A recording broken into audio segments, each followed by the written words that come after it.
speaking of the mood of the room, what are the three main considerations when you're designing a room?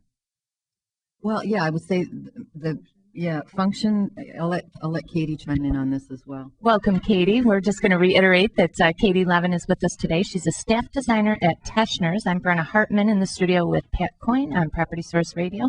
Welcome again, Katie. And thank you. You're going to let us know what I would say that the first thing you have to consider is the function. What is going to be happening in this room? How much use is it going to get?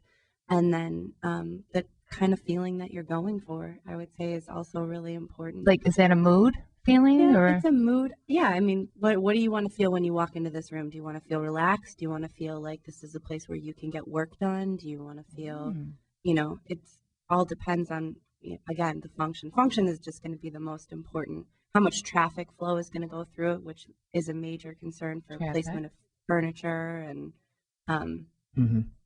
if you have children or pets, those are also considerations. Don't we all? Amen.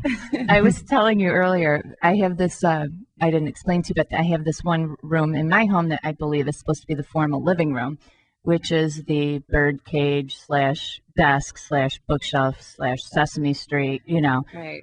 Carpet in there with the railroad track on it for the boys' toys. And in that room, I'm just baffled as to how to pull that together. I think a lot of homes now are moving away from having a more formal dining area, a more formal sitting area. The layouts of newer homes are almost, the floor plans are much more open, and it's not becoming so. What are they doing? Converting the living room to a bar, or putting a wet bar in that bad boy, or what?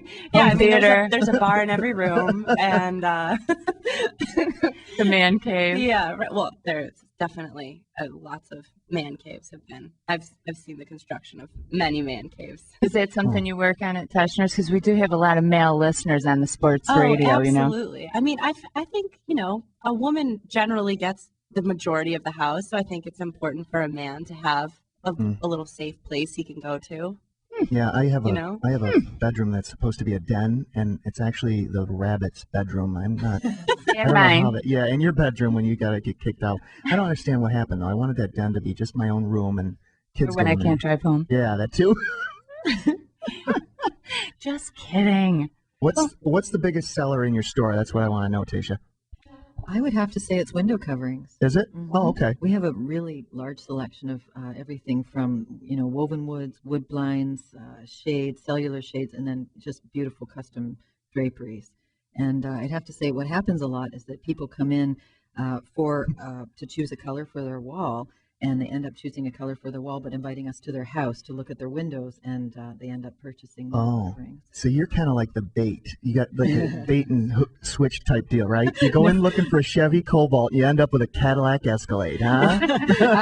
Actually, they end up with a package because they get the color for their wall that they wanted, but then they get a gorgeous drape. Or oftentimes, like we had just yesterday, we had a client come in and whose whole house is painted in C2 paint, and she was looking for a color for her backsplash that she had just redone her kitchen, and she came in wanting to choose the color for her backsplash and knowing she wanted treatments for her windows, and we ended up making an appointment to go to her home and help her select the window treatment before selecting the paint color, because it's easier to go that way than the other way. I'll let Katie make a remark about that as well. Okay. Yeah, when you're choosing, usually paint ends up being the last thing that you choose in a room. Like it's so much easier to pick a color from something that's stationary, and whether it's a fabric or a rug or a vase or piece, just anything that you really I can love. attest to that. I bought my home in the living area was painted this burnt orange autumn corn type of color, and it's really nice. But as I'm not a decorator, I'm the first person to admit, I had the worst time, my husband and I both, trying to figure out what goes with the paint. Like I tried yellow, I tried green, and we finally went with red. But it had to be red that had an orange base, not a blue base. But, I learned that along the way. But that was a lot of purchases and a lot of wasted time and a lot of frustration later.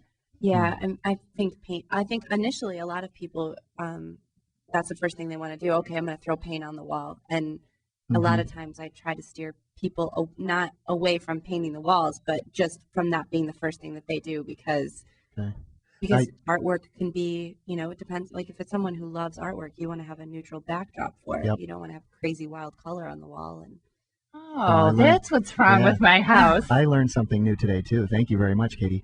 Because I mean, basically, I did the same thing. I slapped up wallpaper or paint over everything, and it's beautiful paint. C2 paint, by the way, at Teschner's. It's great, but it's just I have nothing really decorated. I mean, it's just there, just the paint. It looks good, Ben. Thank you. You'll get there. Yeah. We're going to take a break. 222-6397 Property Source Radio and 950 ESPN Live in High Falls, Rochester. Stay tuned for more decorating advice with Tasha Palmer and Katie Levin, plus Painting Like a Pro with Scott McCurdy. Coming up next, I'm Fixie Chick. We'll be right back.